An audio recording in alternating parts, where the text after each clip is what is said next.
ton parcours est riche, mais on va commencer par le début. Toi, tu es né à Foussé-Péré, en Vendée. Exactement, Tu as ensuite emménagé à Fontenay-le-Comte. oui. Quelle enfance tu as eue? Alors j'ai eu une enfance plutôt paisible, on va dire, où j'ai eu la chance de grandir à la campagne quand même.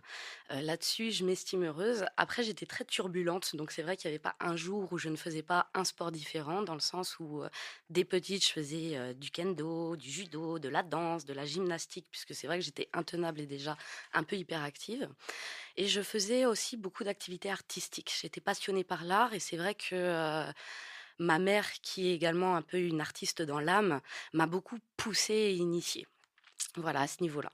Donc une enfance plutôt paisible, mais quand même rythmée par un niveau sportif assez soutenu, puisque très jeune, à partir du collège, j'ai intégré un peu les stages équipe de France junior. Oui. Voilà. Alors, quels étaient tes rêves quand tu étais enfant? Alors moi, mon rêve, c'était de devenir cascadeuse. Alors tout le monde se moquait de moi à l'école parce qu'ils comprenaient pas le métier. Mais mon rêve, c'était d'être cascadeuse. J'étais passionnée par le cirque, donc je voulais travailler dans un cirque. Et je suis allée jusqu'à tenter en fait l'école nationale de Châtellerault en cirque. Je n'ai pas réussi parce que malheureusement, il y a un professeur qui a oublié de me noter ce jour-là.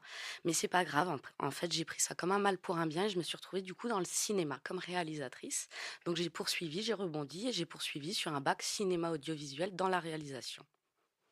Tu as suivi des cours de théâtre et de danse.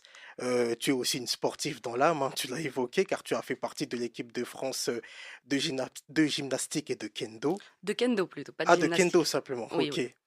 Tu as même fait les championnats du monde. Oui, 2 fois. Bah, remarque, tu aurais pu faire les JO de Paris 2024. Oui, mais malheureusement, le kendo n'est pas du tout, aux Jeux olympiques puisque les Japonais refusent, en fait, que cette discipline intègre les Jeux olympiques. Pourquoi? Puisque c'est un art martial et qu'on aimerait vraiment garder le côté traditionnel. Ça reste un sport aussi qui est un peu complexe à comprendre pour un spectateur et il aurait fallu réadapter le sport avec un système de bip comme l'escrime et c'est vrai que les Japonais et puis toute la communauté du kendo se refusent à réadapter puisque nous, ce qu'on aime, c'est notre armure traditionnelle, en fait. Alors, tu as regardé, cela dit, les JO de Paris. Ah, j'ai pas loupé une épreuve pour le coup, je confirme. En tout cas, l'ambiance était folle à Paris, hein. C'était incroyable. Alors, juste le kendo, est-ce que tu peux expliquer de quoi il s'agit pour celles et ceux qui ne connaissent pas ce sport? Bien sûr, alors le kendo, c'est un art martial japonais avec des bâtons et une armure. C'est un peu l'équivalent de l'escrime des samouraïs du Japon. Et pour résumer, on se tape dessus, c'est marrant. Mais c'est vrai qu'il y a plusieurs règles à avoir. Donc en fait, notre arme est composée de 4 lattes de bambou, ce qu'on appelle un shinai. Donc faut taper avec l'avant du sabre, avec le pied, et puis une manière, ce qu'on appelle le tenuchi en fait. Donc c'est la manière qui signifie qu'on a bien coupé ou tranché la tête. Il y a 4 points en fait au kendo. Un point à la tête, un point au poignet, un point au ventre et un coup d'estoc à la gorge. Voilà. Mais il y a des techniques particulières justement pour réussir à marquer ces points parce que ça doit vraiment montrer que c'est une coupe nette, comme les samouraïs. À l'époque, un bon samouraï, c'était quelqu'un qui savait bien trancher la tête sans qu'elle tombe.